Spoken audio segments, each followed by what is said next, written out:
Hello students, आज हम देखेंगे एनसीईआरटी एक्सरसाइज 9.3। ठीक है, अमाइंस चैप्टर का है ये।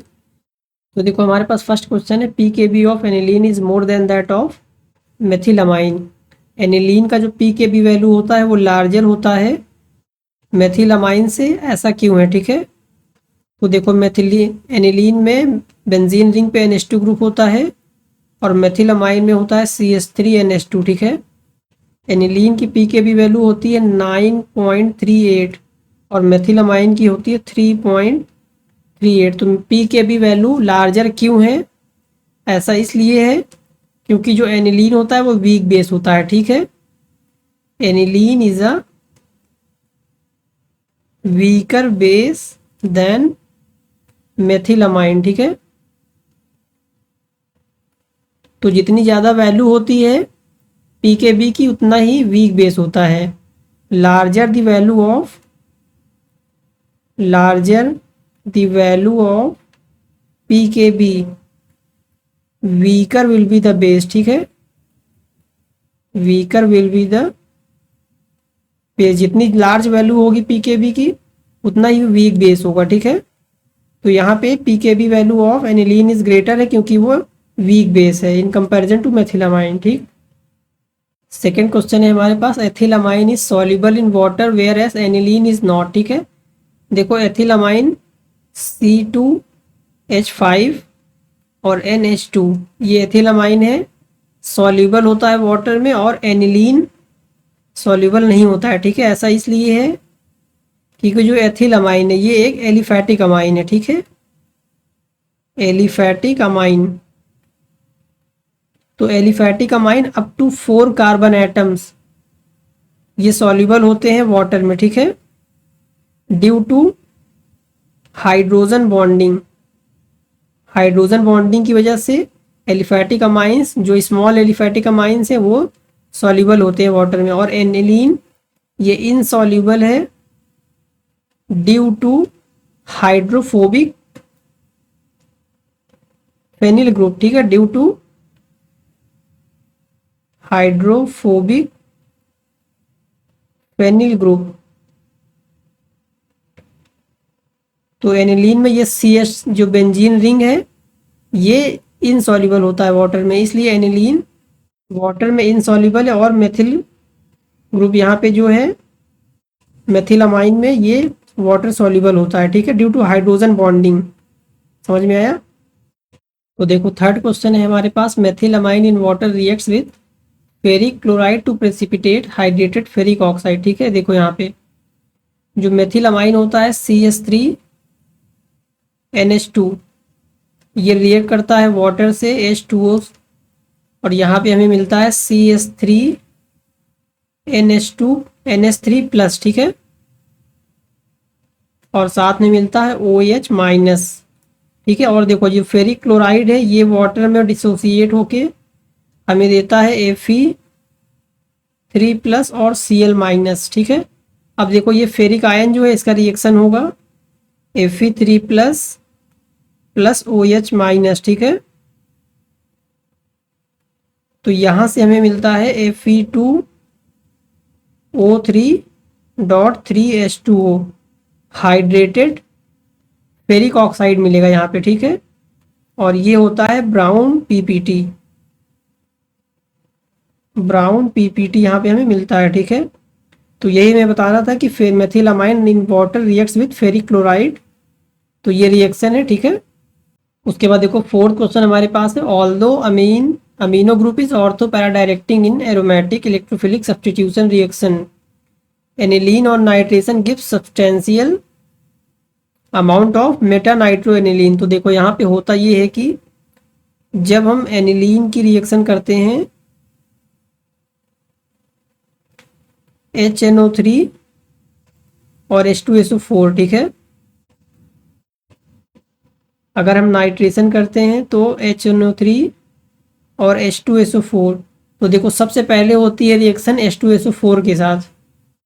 तो H2SO4 के साथ रिएक्शन जब होती है तो यहाँ पे हमें मिलता है प्रोटोनेटेड एनिलीन। ठीक है, NH3 प्लस।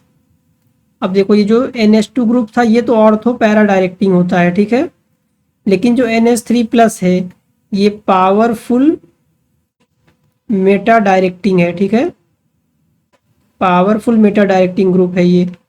तो अब यहाँ से जब रिएक्शन होगी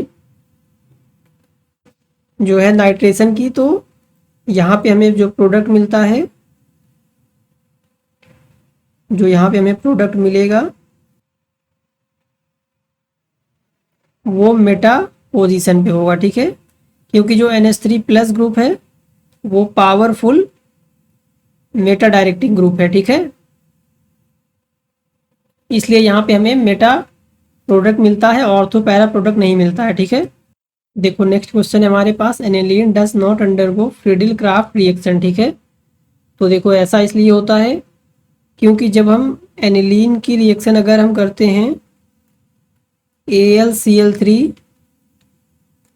से सबसे पहले, ठीक है, तो एनिलीन होता है, देखो लुईस बेस, ये है लुईस बेस, और AlCl3 है लुईस एसिड। तो जब भी एसिड बेस रिएक्शन होती है तो सॉल्ट मिलता है, तो यहाँ पे हमें मिलेगा NH2+ और AlCl3-, ठीक है। अब देखो यहाँ पे ये जो ग्रुप है NH2+ और AlCl3-, ये जो है स्ट्रॉन्ग इलेक्ट्रॉन विड्रॉइंग ग्रुप है, ठीक है, ये स्ट्रॉन्ग इलेक्ट्रॉन विड्रॉइंग ग्रुप है। तो ये जो ग्रुप है ये बेंजीन रिंग से इलेक्ट्रॉन को विड्रॉ करेगा, इसका मतलब कि जो बेंजीन रिंग है वहाँ पे इलेक्ट्रॉन डेंसिटी कम हो जाएगी, ठीक है। इसलिए यहाँ पे अगर हम रिएक्शन करेंगे फ्रीडिल क्राफ्ट रिएक्शन तो कोई भी रिएक्शन नहीं होगी, ठीक है, नो रिएक्शन, क्योंकि जो बेंजीन रिंग है वहाँ पे इलेक्ट्रॉन डेंसिटी कम हो चुकी है। देखो नेक्स्ट पार्ट है हमारे पास, diazonium salt of aromatic amines are more stable than those of aliphatic amines. तो एरोमेटिक अमाइंस के जो डाइजोनियम सॉल्ट होते हैं वो ज़्यादा स्टेबल होते हैं in comparison to aliphatic amines, ठीक है। देखो ऐसा इसलिए होता है क्योंकि एरोमेटिक अमाइंस में जब हम डाइजोनियम सॉल्ट का फॉर्मेशन करते हैं N2+ और Cl-, ठीक है, तो देखो यहाँ पे जो पॉजिटिव चार्ज है ये पूरे बेंजीन रिंग पे मूव करता है, मतलब डीलोकलाइज चार्ज है, ठीक है, due to delocalisation of charge, due to delocalisation of charge. देखो यहाँ पे large number of resonating structures हैं, तो जितने ज़्यादा रेजोनेटिंग स्ट्रक्चर्स होते हैं उतना ही स्टेबल कंपाउंड होता है। और मेथिलामाइन में देखो RN2, तो यहाँ पे सिर्फ 2 ये बिल्कुल ही अनस्टेबल कंपाउंड होता है, क्योंकि देखो यहाँ पे जो N2 है नाइट्रोजन ये निकल जाता है एज नाइट्रोजन गैस और हमें मिलता है एल्किल कार्बोकेटायन, ठीक है। इसलिए जो एरोमेटिक डाइजोनियम अमाइंस होते हैं सॉल्ट होते हैं वो ज़्यादा स्टेबल होते हैं, ठीक है। नेक्स्ट पार्ट देखो हमारे पास है, Gabriel phthalimide synthesis is preferred for synthesising primary amines.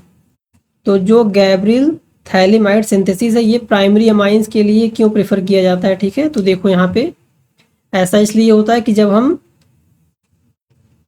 Gabriel phthalimide synthesis में देखो हमारे पास जो पहला रिएक्टेंट है वो थैलेमाइड है, इसमें देखो सिर्फ एक ही हाइड्रोजन अटैच्ड है नाइट्रोजन से, ठीक है। तो अगर जब हम KO से रिएक्शन करेंगे बेस से तो यहाँ पे N-K+ आएगा। उसके बाद देखो यहाँ पे हम अगर एल्किल हैलाइड से रिएक्शन करते हैं तो यहाँ पे रिएक्शन होती है SN2, और हमें पता है SN2 रिएक्शन प्रेफर करते हैं प्राइमरी 1 डिग्री एल्किल हैलाइड के लिए, ठीक है।